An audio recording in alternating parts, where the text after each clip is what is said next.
Let's get to, come on, yeah, mother an ass. Hey everyone, hold on a minute. Hey everyone, I'm Paul Mr. Cleveland, living in the city of Cleveland, in the state of Cleveland, in the United States of Cleveland. Well, pure irony, this is an unlucky day for me. Yeah, I mentioned it's Donald Duck's birthday, and born on our bad side, number 13. Excuse me, and 13 is our 13th episode, which is going to be. Yeah, I mentioned the Who, and I didn't wear a Who shirt, and I left my Who shirt back at the other place, and I will just live there for a while. But so the album today is Yes's best album ever. No, not the one that has owner of a lovely heart, or owner of a naked grandma, or owner of a something whatever. No, it's Fragile, or as I like to call it, Fra-gi-lay. Must be Italian. No, but to start off around late 1971, but so it came out during the Christmas rush of 1971, and the background of it is Tony Kaye was really hesitant to play other electronic instruments, which was not a piano or an organ. Hey, you should have went to Queen, but no, he formed a band called Flash. Their debut album shows a lady's boob being covered by hair. Flash, get it? Woo, Flash! Woo! No, I'm not gonna flash. But no, they got called Rick Wakeman, who was doing a lot of songs. He was one who did the piano playing for Space Oddity, the song by David Bowie, which is, I've made up my mind. That is going to be the album I'm going to review this month for Pride Month, because David Bowie really was a symbol for that community, the LGBT community. And he's more talented than Elton John. I'm sorry. David Bowie at least wrote both the music and the lyrics. Elton John needed Bernie Taupin, so sorry. But I will say, I do like Goodbye Yellow Brick Road. Anyhow, Wakeman also did the piano part for Morning is Broken by Cat Stevens / Joe Islam. And he did one album by the Straws, which is called From the Witchwood. I recommend that album. It's a good album. Rick Wakeman does great with the organ and piano. He was not afraid to use electronic instruments. So we go to the album called Fragile, and the rehearsals, and Tony Kaye didn't want to do any electric keyboard work and formed Flash. So the first song on here is Roundabout, which is actually like saying in a roundabout way. Because if you hear the lyrics to it, most of it's basically roundabout words, hence roundabout. The second song is Cons and Brahms, which is a classical piece by Johann Brahms, and Rick Wakeman does all the keyboard work. This is how great Rick Wakeman's composition for Yes really is. Next song is We Have Heaven, which is basically a prelude to South Side of Sky, but it's Tell the Moon, Don't Tell the Archer. What the hell is that supposed to mean? But then we get to the fourth song called South Side of the Sky, which is a good song by Yes, and it's a little shorter than Roundabout, but great song.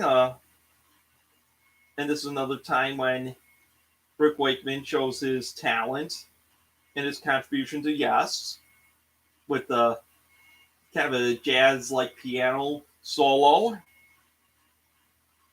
And that's side one. I hope you're liking this episode. I'm still gonna do Don't Tell Mom that He's Dead, but I'm gonna do that tomorrow or Friday or something because life. Yeah, life sucks. But or maybe Saturday because I don't know. So hit like, subscribe, and what have you, and get notified. But side two is 5% Cent for Nothing, which is kind of a prelude to Long Distance Runaround / The Fish, which I'll get to a little bit later. But yeah, it's just like 5% for Nothing, the shortest Yes song ever, probably. It's like just organ and guitar, just technical jazz bit. All sounds like ELP.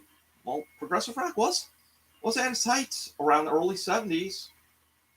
And Yes is one of my favorite progressive rock bands.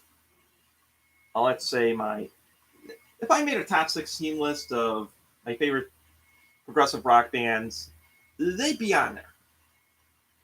Should Todd Rugger be on that list? I'll have you people share your opinion a little bit later, but second song is Long Distance Runaround / The Fish. Schindler yeah, it's got another one, but let's just call it The Fish, and not like the Christian radio station, which came later. But yeah, Long Distance Runaround it's an okay song, and then again it leads to the song written by the bass player Chris Squire, not to be confused with Billy Squire, who is probably the whitest or one of the whitest musicians ever with The Fish. And then you get to a song called Mood for a Day, which is actually a great song by the guitarist. I'm sorry, people, but I have to look it up a little bit. But Steve Howe, who plays, it's got some flamenco guitar moves as well as some classical composition. Great acoustic song. Oh, what the hell? Gibson Project. What the hell's that? But and the final song is Heart of the Sunrise, which again is another great progressive rock song, which is fantastic and